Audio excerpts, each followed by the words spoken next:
जय हिंद एवरीवन। आज की इस वीडियो में हम 9th क्लास के सिविक्स बुक के 3rd चैप्टर के नेक्स्ट टॉपिक को पढ़ने वाले हैं, जिसका नाम है what makes an election democratic, यानी कि कौन सा आधार एक चुनाव को लोकतांत्रिक चुनाव बनाता है, या फिर हम कह सकते हैं कि चुनाव को लोकतांत्रिक मानने के क्या आधार हैं।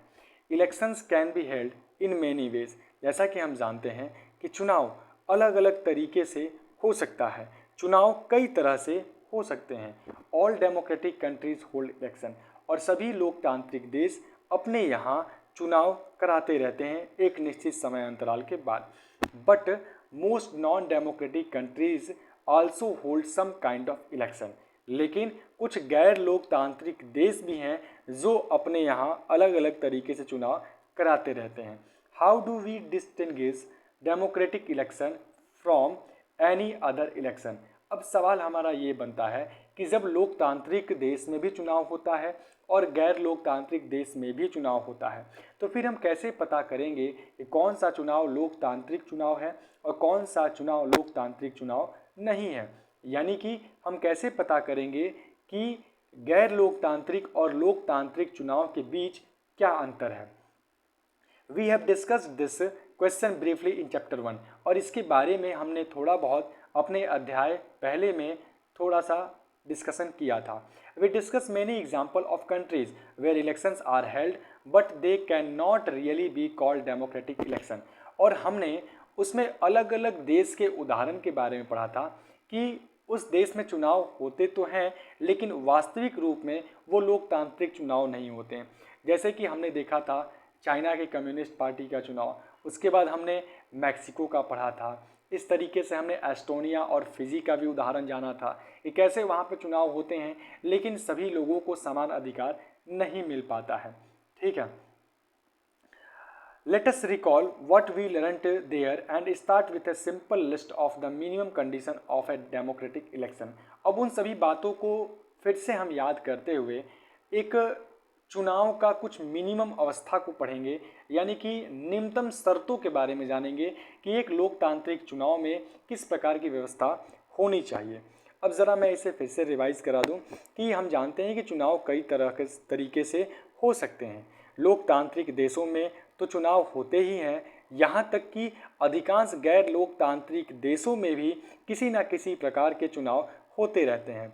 100 चुनाव लोकतांत्रिक हुए हैं, इसे जांचने के लिए हमारे पास कोई तो पैमाना होना चाहिए जिसकी सहायता से हम समझ पाएँ, कुछ तो गाइडलाइन होना चाहिए जिसकी सहायता से हम समझ पाएँ कि कौन सा लोकतांत्रिक चुनाव है और कौन सा गैर लोकतांत्रिक चुनाव है।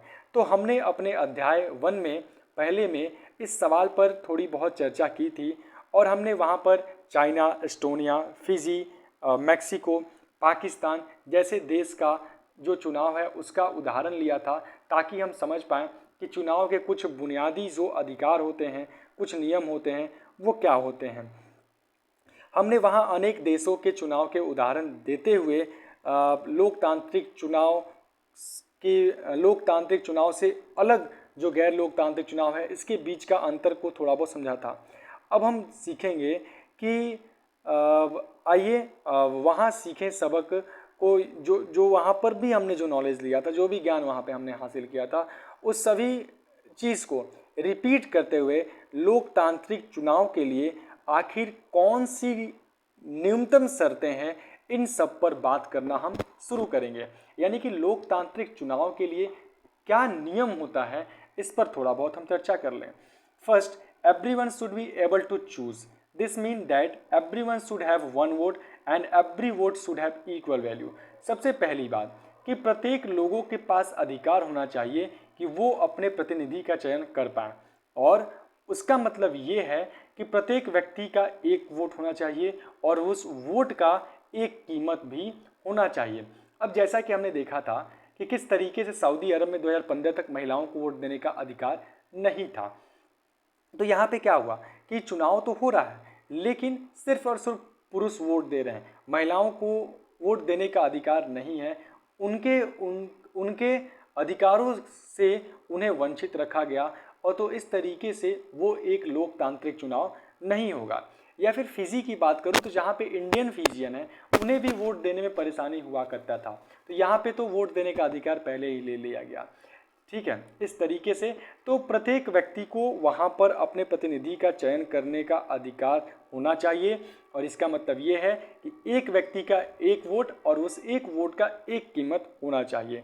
तो पहली बात, हर किसी को चुनाव करने की सुविधा हो और सभी मताधिकार के पास उनका अधिकार हो कि वो वोट दे सकें और उनके उस मत का एक समान ही वैल्यू हो, समान मोल हो।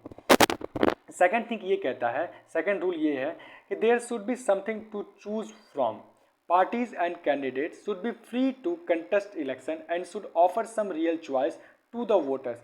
ये दूसरी बात ये कहता है कि वहाँ पर जनता के पास ऑप्शन होना चाहिए, वहाँ पे अलग अलग पार्टीज के पास ये अधिकार होना चाहिए कि वो चुनाव में अपने आप को स्टैंड कर सकें, अपने आप को उस चुनाव में ला सकें और अपनी बात विचार को भी रख सकें। तब तो जनता अलग अलग पार्टियों के बीच के अंतर को समझकर अपने लिए कौन सा पार्टी अच्छा है इसका चयन कर पाएगा। तो दूसरी बात ये कहता है कि चुनाव में विकल्प बिल्कुल उपलब्ध होने चाहिए। पार्टियों और उस पार्टी में जो भी रिप्रेजेंटेटिव यानी कि जो उम्मीदवार हैं, प्रतिनिधि हैं, उनको चुनाव में उतरने के लिए मौका मिलना चाहिए, उनके पास आज़ादी होना चाहिए और वो अपने वोटर्स के पास पहुंचकर अलग अलग प्रकार के बातों को भी रख सकें। अब ऐसा नहीं, जैसे मैक्सिको में हमने देखा था कि किस तरीके से वहाँ पर, या फिर चाइना की ही बात करूँ कि चाइना में क्या है कि अलग अलग पार्टीज़ तो वहाँ पे देखने को मिलती हैं, जानने को मिलती हैं, उनके बारे में हम पढ़े भी थे, लेकिन वो सभी पार्टी का जो जड़ था वो एक ही पार्टी था। तो कुल मिला जुला के ये सभी एक ही पार्टी से बिलोंग करते हैं, भले वो उनका नाम अलग अलग दे दिया जाए। इसी तरीके से तो मान लो जनता वोट देने के लिए तैयार है, लेकिन यहाँ पे ऑप्शन ही नहीं है, सिर्फ और सिर्फ एक ही पार्टी है, तो मजबूरन उन्हें उन्हीं पार्टी के प्रतिनिधियों को, उन्हीं पार्टी के उम्मीदवारों को वोट देना होगा। थर्ड कंडीशन यानी कि तीसरी शर्त ये है कि the choice should be offered at regular intervals, elections must be held regularly after every few years. और साथ ही साथ अपने चयन को फिर से जारी रखने के लिए या फिर अपने प्रतिनिधि को बदलने के लिए समय समय पर वहाँ पे चुनाव होने चाहिए और इस चुनाव के बीच एक निश्चित समय अंतराल होना चाहिए। तो तीसरा चुनाव का जो नियम है वो ये कहता है कि चुनाव का औसत नियमित समय अंतराल पर मिलते रहें, नए चुनाव हर एक कुछ निश्चित समय अंतराल के बाद होता रहे। अब ये नहीं कि एक बार हमने चुन लिया तो लंबे समय के लिए वही प्रतिनिधि हमारे देश में शासन करता रहेगा, ऐसा नहीं होना चाहिए। Fourth, the candidate preferred by the people should get elected. और तीसरी बात ये है, चौथी बात यहाँ पे ये है कि लोग जिसे चाहें वास्तव में चुनाव उसी का होना चाहिए। अब ऐसा नहीं है कि अब हमने देखा था किस तरीके से PRI पार्टी था, उसने क्या किया था कि किसी बूथ पे जहाँ उनको वोट नहीं मिल रहा है वहाँ पे वो हारने की अवस्था में है, तो उन्होंने क्या किया, बूथ को ही बदल दिया। या फिर मान लो कि पूरा जनता, ठीक है, जनता का मन है, विचार है कि वो किसी दूसरे पार्टी के उम्मीदवार को अपना प्रतिनिधि के रूप में चुन ले, लेकिन वो वोट उन्हें ही दे रहे हैं, लेकिन कुछ ट्रिक प्ले करके उन वोट को वो डाल तो रहे हैं लेकिन उसका फ़ायदा नहीं मिल रहा है। तो इसका कहने का मतलब ये है कि जिसे वो चाहते हैं वही उनके प्रतिनिधि के रूप में चुन कर आए। अब ऐसा नहीं कि बीच में ही कुछ गंदे ट्रिक्स को फॉलो करके इन परिस्थितियों को बदल दिया जाए। हमने चुना किसी और को, लेकिन हमारा जो उम्मीदवार है वो हार गया और दूसरा उम्मीदवार पता नहीं कहाँ से जीत के चला आया। ऐसी व्यवस्था नहीं होना चाहिए। Fifth, election should be conducted in a free and fair manner where people can choose as they really wish. और जो चुनाव है वो बिल्कुल स्वतंत्र रूप से होना चाहिए, जहाँ के लोगों के पास अधिकार हो कि वो अपने वास्तविक इच्छा के अनुसार अपने उम्मीदवार का चयन कर सकें। जैसा कि हमने इसमें जाना कि चुनाव में कौन कौन से नियम होते हैं जो कि एक चुनाव को लोकतांत्रिक रूप में बदलने का प्रयास करता है।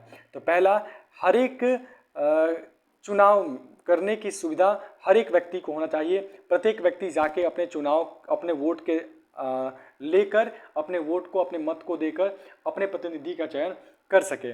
दूसरा, चुनाव में विकल्प हो, सबके पास ऑप्शन हो, पार्टीज और जो भी उम्मीदवार वहाँ पे हैं वो सभी चुनाव में उतर सकें, उतरने के लिए उनके पास आज़ादी हो, अपनी बात को बताने के लिए आज़ादी हो, नए नए स्कीम के बारे में बताने के लिए आज़ादी हो, अभियान करने के लिए आज़ादी हो, ये सारी चीज़ें होनी चाहिए। तीसरी कि चुनाव का अवसर नियमित समय अंतराल पर लोगों को मिलना चाहिए, जैसे कि हमारे यहाँ हर एक 5 वर्षों पर मिलता है। अब जहाँ की जनता वहाँ के वर्तमान प्रतिनिधि से खुश है तो वो फिर से भविष्य में प्रतिनिधि के रूप में चुनकर आता है, और जिस क्षेत्र की जनता अपने वर्तमान प्रतिनिधि से नाराज़ है, वहाँ से खुश नहीं है, तो वो भविष्य के प्रतिनिधि वो बदल सकता है। ऐसे चुनाव से मौका मिल जाता है। अब लंबे समय तक रहेगा तो जो मन में आएगा वही करता रहेगा। अगली बात कि लोग जिसे चाहें वास्तविक रूप में वही उनका प्रतिनिधि बन पाए। पांचवा कि चुनाव स्वतंत्र और निष्पक्ष ढंग से होना चाहिए, जिसमें कि लोग अपने इच्छा के व्यक्ति को अपने प्रतिनिधि के रूप में चुन सकें। समझ में आ गया? ये हमारा था टॉपिक। अब this might look like very simple and easy condition, but there are many countries where they are not fulfilled. In this chapter we will apply this condition to the election held in our own country to see if we can call these democratic elections or not. और जो भी हमने इन नियमों के बारे में पढ़ा, तो इन नियमों के बारे में पढ़कर हमें ये जानकारी मिल चुकी है कि किस तरीके से ये शर्तें बहुत आसान लगती तो हैं, लेकिन ये वास्तविक रूप में आसान होती नहीं है। ठीक है, ये यहाँ पर हमने अनेक देशों के बारे में जाना है जहाँ के चुनाव में इन शर्तों को भी पूरा नहीं किया जाता है। इस अध्याय में हम अपने देश में होने वाले चुनाव पर विचार करेंगे और इन शर्तों को वहाँ पर लागू करके ये जानने का प्रयास करेंगे कि हमारे यहाँ के चुनाव लोकतांत्रिक हो सकता है या फिर नहीं। That's all for today. Thank you so much.